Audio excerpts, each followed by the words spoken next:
Jadi yang disebut tajir minimum ya kalau pakai angka Pak Jokowi tadi 320 kali 20 6,4 M. 6,4 M ini ya, angkanya. Pak? Nah, ini bagi sebagian orang mungkin terasa intimidating, tapi kalau udah belajar investasi sangat mungkin. DPLK adalah tools, wadah untuk kita mempersiapkan masa depan. Pak Budi, apa kabar nih? Alhamdulillah baik, always happy discussing with dengan Eliza itu pengalaman gitu. Iya, karena aku seneng banget nih Pak Budi bisa sharing-sharing pengalamannya Pak Budi. Soalnya Pak, aku rencananya lagi nyiapin pensiun nih. Aku tuh mau jadi tajir sebelum tuwir. Itu kalau Bank Dunia kan menggunakan istilahnya growing old before growing rich. Gitu. Kalau kita bahasa gampang aja lah, tajir bahasa yang tuwir. Lebih gaul. Enggak, maksudnya itu report mereka untuk Indonesia tahun 2013, Indonesia Avoiding the Trap, dan yang luar biasa Pak Jokowi itu mengikuti apa yang harus dilakukan ada kebijakan yang diperlakukan, makanya infrastruktur, SDM dan lain-lain seperti itu. Jadi ya sangat relevan, tapi bagaimana masyarakat tuh bisa memanfaatkan. Jadi berapa sih Pak sebenarnya? Nah, ini menarik ya, Pak Jokowi ketika dilantik kedua ya gitu di pidatonya yang di mana tuh pelabuhan dia itu punya visi 100 tahun Indonesia Merdeka 2045 ya gitu. Pendapatan masyarakat per tahun itu 320 juta. 320 juta per tahun. Per tahun. Jadi kalau dibagi 12 sekitar 26,7. Permasalahannya yang disebut dengan tajir itu ketika orang itu menua itu tidak dari gaji ya, tidak dari flow income ya, tapi dari bahasa kerennya peluruhan aset yang digangsir ya gitu. Nah, ada sejumlah pendekatan yang disebut tajir itu apabila kebutuhan per tahun dia itu bisa dibiayai dari 5% aset. Dari 5% aset. Jadi yang 320 juta itu 5% aset. Sebetulnya itu sama aja kalian aja 20 dah. Gitu. Jadi ya karena berarti 20 tahun 5% kan kalau kali 20 100 ya.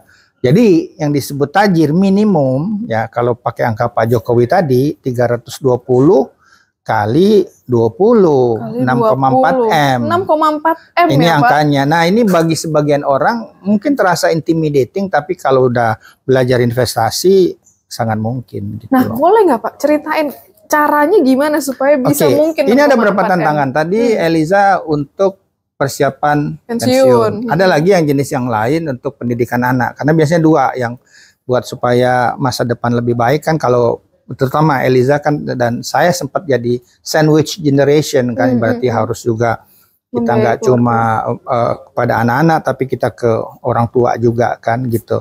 Ada hukum tabur tuai istilahnya ya, investing harvesting gitu ya.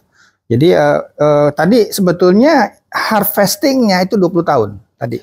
Yang tadi yang Pak Jokowi yang 6,4 M itu untuk 20 tahun. Nah, tentunya investing period masa tabur tadi masa tua ya. Gitu tergantung. Jadi setiap orang tuh punya waktu berapa. Misalnya Eliza katakanlah mungkin merencanakan kerja 20 atau 30 tahun, berarti nanti perlu persiapan installment plan. Jadi berapa sih, itulah bahasa keren dari David Bach itu adalah David Bach penulis buku Automatic Millionaire itu kalau diterapkan itu chance untuk jadi kaya itu luar biasa, dan saya terapkan. Salah satunya itu adalah pay yourself first, bayarlah dirimu terlebih dahulu. Diri kita siapa? Diri kita di masa akan datang. Jadi ketika dapat gaji itu kita nggak langsung belanjakan, tapi sisihkan dulu untuk masa depan gitu. Nah, angka tersebut kita bisa hitung sebetulnya. Kalau saya pernah bikin kalkulasi itu pakai mungkin Excel, tapi bayangin aja ya gitu. Jadi ada sejumlah pendekatan. Misalnya kerja 30 tahun ada aset katakanlah portofolio ya, cuannya sekitar 10%, anggap aja ini rata-rata. Yang bersangkutan itu selama 30 tahun perlu investasi sekitar mungkin 3 juta. 3 juta per bulan gitu. Ya?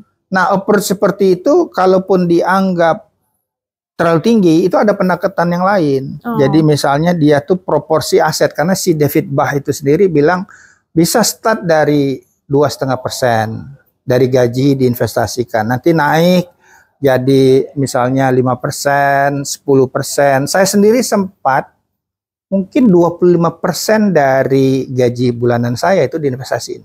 25% ya? Iya, tapi nanti itu akan berkurang. Nah, salah satu berkurangnya itu adalah ketika kita pensiun, karena kan persiapan ini kan nanti ada pilihan asetnya, apakah saham misalnya lewat reksadana, misalnya itu ada volatility. Nah, kita juga ada 3 kan, ada growth, protection, distribution. Nanti aset alokasinya kalau mendekati pensiun itu lebih ke arah proteksi ya. Proteksi ya. Misalnya di SBN. Kira-kira seperti itu ya. Pada dasarnya tadi David Bah, pay yourself first ya. Malah David Bah itu mengatakan, wah pay yourself first gimana? Sebenarnya ada satu cara gitu, apa yang disebut controlling latte effect. Latte effect itu kan kalau di luar negeri itu terbiasa menyeruput latte, ada orang mungkin sehari dia 5 cangkir gitu kan, itu kurang bagus bagi kesehatan. Ngopi lah ya, ngopi ya. Nanti latte effect itu bisa di gadget, bisa di hangout, bahkan kopi, Pak, iya, bahkan bisa di jilbab kebanyakan bagi sejumlah pemirsa, ngapain setiap bulan beli jilbab gitu ya. Atau itu bisa pengeluaran kecil. Kayak latte tadi yang dari 5 gelas itu dikurangi hanya 2 misalnya. Nah yang 3 itu sisanya itu dikumpulkan setiap bulan, itulah buat dana investasi. Buat gitu. Investasi iya, berarti ya. Betul. Jadi kalau aku boleh nangkep nih Pak, berarti dari gaji itu mesti disisihkan dulu itu ya kan? Pay yourself first. Pay yourself first. Tapi ada orang yang kurang disiplin dan lain-lain, dia diminta mengevaluasi. Ada nggak pengeluaran-pengeluaran perintilan kecil gitu yang kalau dikumpulkan besar gitu kan. Masa depan selalu ada 2 tadi seperti yang pernah kita sampaikan untuk kasus Putri kan. Mati terlalu cepat, kasihan keluarga yang ditinggalkan, kita butuh asuransi. Hidup terlalu lama, kasihan keluarga yang membiayai, kita butuh investasi. Nah, bisa aja yang duitnya itu dipisahkan. Mana yang buat investasi, mana yang buat asuransi. Dan mekanismenya seperti saya asuransi langsung bayar lewat kartu kredit gitu bila perlu, atau debit gitu loh. Berarti proteksi dan investasi itu penting berarti Pak ya, penting ya. Asuransi pun berarti penting ya. Yang menarik menurut saya sejak pandemi itu ada kesadaran luar biasa dari orang bahwa oh ya dia perlu cadangan. Dan dia akhirnya kenal instrumen investasi. Yang saya lihat ini data ya, bahwa masyarakat itu bagaimana dari awareness gara-gara ada pandemi itu ya, itu kepemilikan SBN retail ya itu melonjak loh, Eliza. Oh ya? Melonjak gitu, karena barangnya kan bagus, kuponnya lebih bagus dari deposito dan lain-lain. Nah tentunya orang seperti ini akan diarahkan, orang yang punya awareness tapi belum punya plan. Nah plannya angkanya berapa tadi? Oh 6,4 M ya Pak ya gitu. Nah tapi udah plan, nanti harus skema, ada disiplin gitu yang harus dibimbing ya. Selain itu nanti kita juga bisa advice dengan asset allocation, mau pindahnya kemana-mana gitu loh. Kalau misal Pak, saya deh pakai contoh saya masih 26 tahun, pensiun berarti ya sekitar 30 tahun lagi lah biar gampang hitungnya. Berarti saya lebih baik alokasiin kemana Pak? Ke saham? Kalau investasi jangan gunakan kata atau ya, harus dan ya, tinggal proporsinya ya. Jadi kalau dihitung berapa sih biaya sewa rumah mahal gitu. Dan ini penting juga ya, Robert Kiyosaki, aset disebut aset kalau ngasilin cash flow ya, berusaha punya properti, tapi nanti cicilan katakanlah pembayaran cicilan jangan melebihi 30% dari gaji. Tidak boleh lebih dari 30%. Ada baiknya ya, kita perlu imbang lah, meningkatkan kapasitas produktif di kemudian hari, tapi buat today juga seneng lah gitu ya, harus imbang. Jadi itu yang saya lakukan ya. Jadi saya ada properti, ada di saham. Menariknya di saham itu ada liquidity. Gampang dijual. Kalau properti kan lebih sulit, tapi properti itu betul-betul untuk suatu saat lah ya. Kalau misalnya tiba-tiba ada infrastruktur lebih bagus, propertinya suatu saat kita bisa jual. Ketika kita nanti pensiun itu kita nggak dengan kenangan, tapi dengan cash flow, gimana propertinya bisa dijual lah. Seperti berarti itu sebenarnya aset produktif ya Pak, jatuhnya. Aset produktif itu aset yang membuat kita punya kekayaan, jadi tajir lah. Jadi gitu. tajir. Betul gitu. Amin, ya, ingat seperti Moon Guang ya, si Moon Guang di film Persat itu kan dia punya masalah. We don't have money, berarti nggak ada income. We don't have house, nggak ada aset, only debt, hanya hutang. Kita pensiun yang pertama kali jangan ada utang gitu. Nggak boleh ada utang. Sebaiknya nggak ada utang. Iya, jangan ada utang. Kemudian kita bukan punya pohon, tapi punya buah. Bukan punya aset, tapi punya liquidity, gitu loh. Ya jangan sampai juga nanti ninggalin warisan debt juga Pak ya, ninggalin warisannya dalam bentuk utang ya, jangan sampai ya. Pak Budi kan udah, ya kalau boleh dibilang udah termasuk tajir sebelum tuir nih. Alhamdulillah ya Pak ya.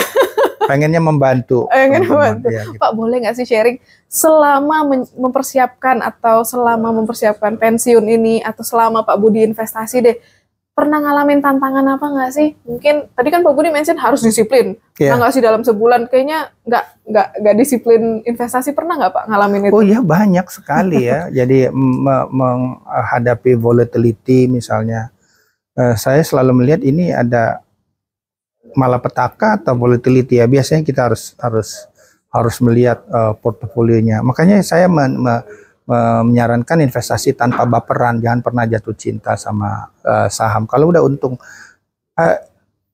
namanya berinvestasi itu suatu proses pembelajaran yang terus menerus ya. Kalaupun ada kesaksian gitu, ada baiknya kita bisa sampaikan. Ini kan pencerahan ya. Di pengalaman saya ini, apalagi kondisi sekarang ya, lebih baik mengendalikan kerakusan ketimbang menuruti kecemasan. Kalau misalnya harga saham jadi naik dan lain-lain, kita perlu punya siapkan supaya bisa ambil untung. Kalau bilang trading plan lah ya Pak ya, punya trading plan ya? Sebetulnya kalau trading plan mungkin aktif, tapi aset rebalancing plan. Aset rebalancing ya berarti? Ya, salah satunya yang saya lakukan itu karena saya punya beberapa skema untuk ambil untung, yaitu anak saya, Pak, ini sebentar lagi Irfan harus bayar SPP gitu. Oke, tanggal berapa? Kasih waktu 3 minggu ya gitu. Padahal sebetulnya seminggu udah selesai. Saya lihat momentumnya dulu, saya jual saham atau apa. Nah itu harvesting. Ada ya. Atau misalnya anak perempuan saya kerja keras dan lain-lain, saya janjiin yuk kita liburan. Ada. Jadi ada plannya gitu.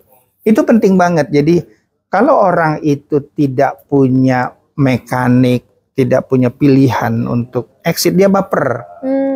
Yes, udahlah, pisang jangan dibiarkan busuk di tandannya. Iya. Kita harus ambil untung. Harus diambil. Iya, itu loh. Itu pengalaman saya. Jadi kalau volatility saya bisa nahan, tapi kalau ada keuntungan itu, ada acuan untuk cuan istilahnya gitu. Ada acuan untuk cuan ya Pak ya. Gitu. Karena memang banyaknya, mungkin aku sendiri kali Pak ya, banyakan investasi tapi kok lupa kayaknya ngambil untung. Iya, gitu banyak ya. Nanti acuan untuk cuan bisa diterapkan di properti. Misalnya kan tadi, properti itu kan yang penting menghasilkan cash flow. Pendapatan sewa per tahun dibagi dengan biaya beli dan renovasi, itu apakah sebanding dengan SBN misalnya. Kalau dia jauh lebih rendah dari deposito, wah itu beli propertinya kemungkinan mahal. Kemungkinan kemahalan. Ya, misalnya kalau kita dapat imbal hasilnya, misalnya 8% itu udah bagus, karena kita punya SBN kan paling berapa, 5,6 misalnya, atau sekarang yang 10 tahun itu kan sekitar 6,3 misalnya.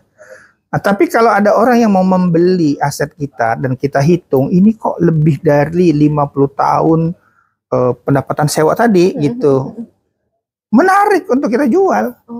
Kita dapat cash flow. Iya. Lebih awal, habis itu yang uang properti tadi taruhin di SBN. Ini yang mungkin saya. Sana berarti ya? Iya, itulah. Saya bilang sama istri ketika kita pensiun, kita tidak hidup dengan kenangan, dengan cash flow. Gitu loh. Definisi tajir sebelum tuir Pak. Nah itu dia. Jadi tajir sebelum tuir itu bagaimana aset bisa menjadi liquidity. Aset jadi pohon bisa menjadi buah gitu loh. Banyak orang di Indonesia itu kaya tapi kurang sejahtera. Kayaknya dia tinggal di rumah aset yang mahal harganya tapi nggak sejahtera karena nggak ada cash flow. Nggak ada cash flow-nya gitu ya. Loh. Buat ngidupin rumah itu aja berat gitu Pak ya jatuhnya ya. Oh gitu. Menarik ya Pak ya. Ini banyak banget insight yang menarik. Pak, satu lagi nih Pak.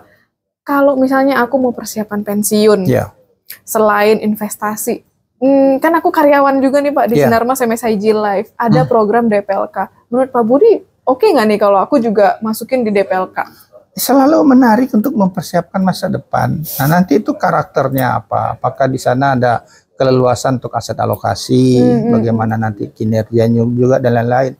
DPLK adalah tools, wadah untuk kita mempersiapkan masa depan. Jadi salah satu Pak ya? Iya betul. Ya? Jadi bagi saya sih apa ya, itu adalah suatu jalan ya, gitu. Harus kita coba pertimbangkan. Saya lengkap, ada kan tadi 2 kan, hidup terlalu lama, mati terlalu cepat. Saya ada mekanik buat investment. Malah saya tuh harvesting sekarang. Saya berusaha tadi lebih mengarahkan bagaimana mengubah pohon jadi buah. Tapi proteksi tetap harus ada. Tetap gitu. Harus ada ya, betul. Proteksi, investasi.